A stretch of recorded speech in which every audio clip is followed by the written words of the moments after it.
This is the Game 11 press conference featuring the Oklahoma Sooners. We're joined by student athletes Tiare Jennings and Kenzie Hansen. Start with Ryan Aber. Yeah, this question is for both of you. Riley Boone leads off that seventh with the bunt single. How much did that lift up the team, and especially for you, Tiare? Just what did that do for the momentum of that inning and your at bat right after that? Yeah, you said it. Just brought momentum to the team. I just knew when I went to the plate that I had to do whatever I had to do to move her over, and that Jossie or Kenzie or someone was going to bring her home. So that was just my game plan, and just seeing Boone on first just fired me up and just kind of hyped me up to do what I did. So definitely started the momentum for the whole entire lineup. Kenzie? Something about Boone is that she knows how to get on base for sure. Whenever we need it, she does it, and she does it all the time on us at practice. So when she got that down, the whole dugout just erupted, and it was something that we absolutely needed to get the ball rolling for sure. Ryan Chapman. Hey, this is also for both of you guys. I want to go back a few minutes right before Riley Boone coming into the seventh inning. This was a pretty electric atmosphere. I know you guys have stayed pretty calm, cool, collected about it, but what would that do for you guys having the stadium split down with the Boomer Senior chant? Like, it felt like a football game. What did that do for you guys? Start with Kenzie, please. So we didn't know that was going on, but we saw Cece and Jessica Schultz sprinting down the right field line in the stands, and the whole crowd just started going back and forth. And I know I got the chills a little bit, and I was like, this is about to happen right now. We're about to get this done. Tiare. Yeah, she said it. I had the chills. I just kept smiling at second base and kind of just looking because that's how cool it was at that moment. Definitely had the chills. Definitely gave us that spark to do what we did. So it was super cool.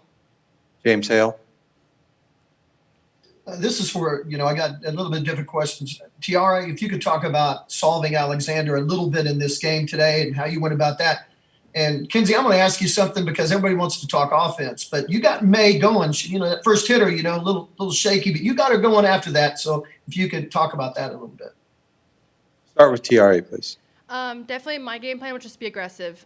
Swing at strikes, control the middle of the plate, and just be aggressive was my game plan. And just line drives, hard hits, and so far it's been working. So, Kenzie. Nicole May always has the greatest demeanor on the mound. She always remains calm. She always has got that very focused approach. I've caught her for about 4 years now, even though she's a freshman back in travel ball and things like that, So she got on the mound, and I knew she was going to get it done. And I love when I'm behind the plate, I love to bring that aggression, that fiery edge. So when she got on the mound, I was like, oh, I got you right here. I'm going to get you going. And it worked. Joey Helmer. Yeah, I just want to ask both of you actually about Jada's play, the diving play. I think it was in the sixth inning. Obviously, huge play there. And then Kenzie, for you, the diving play behind home plate was really nice. Just kind of your thoughts on that play. Start with Kenzie, please. So that's the one play that I think that I dream about. It's like when I go to bed at night, I dream about the pop-ups behind the plate that I get to lay out and make and dive for. But I used to do that exact play at catching lessons every single night over at Jen's. So when it happened, I thought immediately of her, and I was like, I've been training for that my whole life. So when it happened, I was like, that's it. That's what I've been dreaming about for a long time. But when Jada made that grab, that was the big time right there. That was what we needed to get that momentum switch for sure. Tiare, what about Jada's catch? Yeah, definitely super amazing. I'm not surprised that she made it. As soon as I saw the ball hit and Jada was going after it, I was like, it's going to get caught. No matter what, it's going to get caught. So definitely that started momentum for the team. Jada always finds a way to fire us up. So that's what the hype man does. And just seeing Kenzie in that play, I've never seen her do that play before, so I was hyped. I got super hyped up. The team got super hyped up, and you can tell how we just responded to that. Austin Kerr, right? Yeah, wanted to take it back a few moments before Riley came up to lead off the inning. Saw you guys gathered around the dugout there, a little bit of a team inning. Going into a seventh inning tied there, what was the message there, and how did that help spark what happened there in the seventh? Start with Tiare, please. Yeah, kind of just grab that momentum and let's go. We were on the pitch her pitches, hitting it hard, just getting under a couple of pop flies, but we knew that we were on her. So I just think message was just hit the ball hard. We are in the right place, we're in the right mindset, and kind of just start chipping away, get somebody on, and just chip away from there. Kenzie? Tiare said it exactly right. I believe that we were hitting the ball hard the whole entire game, So JT was just telling us, let's stay within our game plan and stay within ourselves. That was the most important message that stuck out to me anyway. It was stay within your game plan and keep doing what you're doing, because hitting the ball hard essentially is going to win the ball game. All right, last one for our student athletes. Go to Christopher Heidel. Hey, ladies, congratulations on winning against James Madison. You guys had your backs against the wall since literally Friday. Do you have any left in the tank for game 2 tonight? Start with Kenzie, please. You know what? With that gladiator mentality, I like to say that our tank doesn't get empty, but. And Tiare? Oh, she said it absolutely right. We're ready to battle. We're all in it, man. I mean, we are as excited as we can get. We're going to get after it. So we're super excited, and she said it. Kenzie, Tiare, thank you very much for your time. Congratulations. We'll see you later tonight. Thank you so much. All right.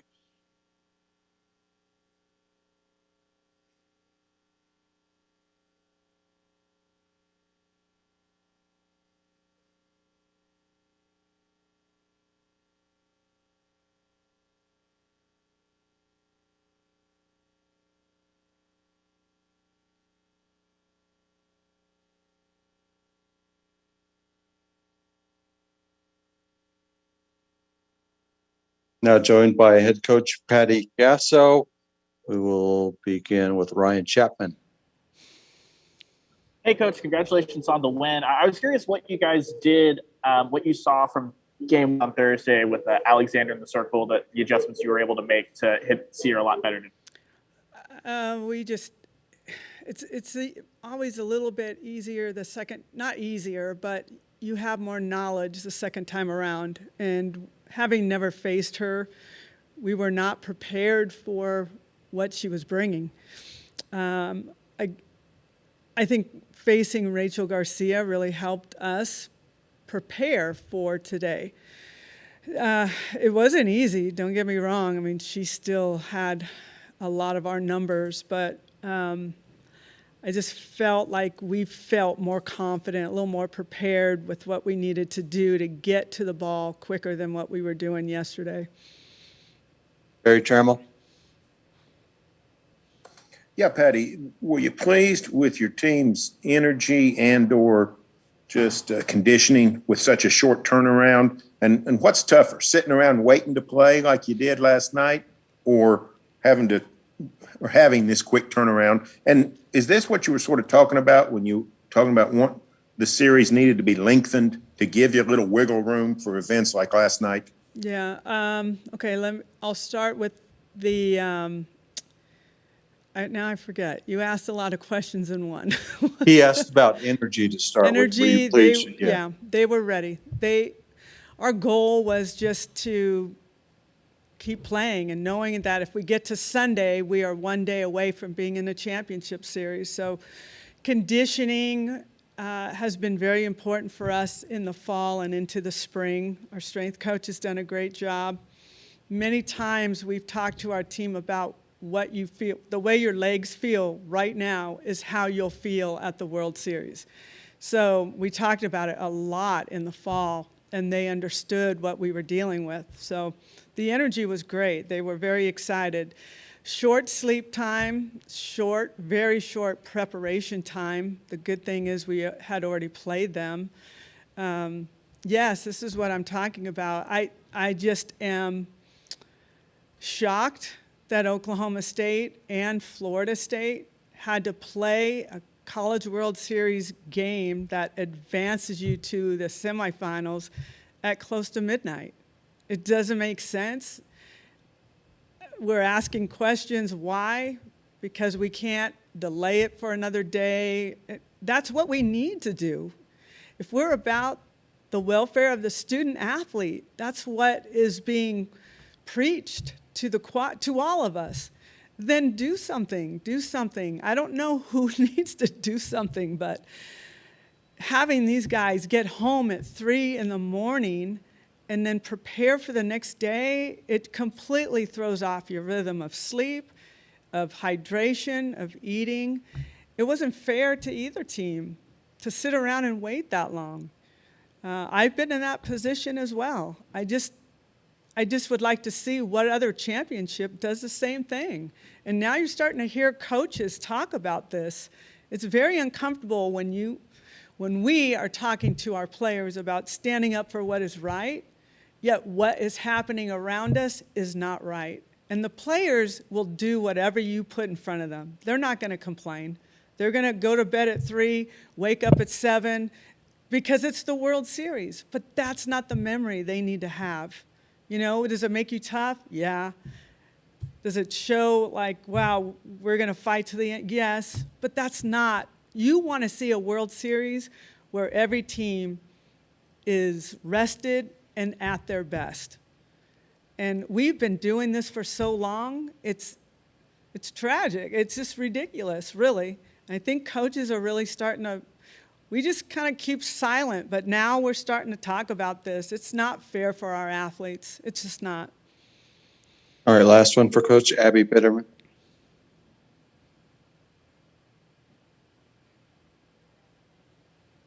Abby, go ahead. All right, Josh Calloway. Yeah, Fatty, I was going to ask you about defense in this game. We talked about it all year, but it seemed like today it played a huge role. Obviously, a couple of big defensive plays to get Shannon out of some early jams. Obviously, Jada and Kenzie had great plays. Just talk about the role the defense played in the win today. Yeah, well, obviously, Jada Coleman's play in center field, she's been doing that all year long. It was an absolute momentum builder for us and a timely play. As much as we've made some really good plays, we also uncharacteristically didn't make some plays that really got us in some jams. So important that our defense get a little bit tighter here, clutch up for us.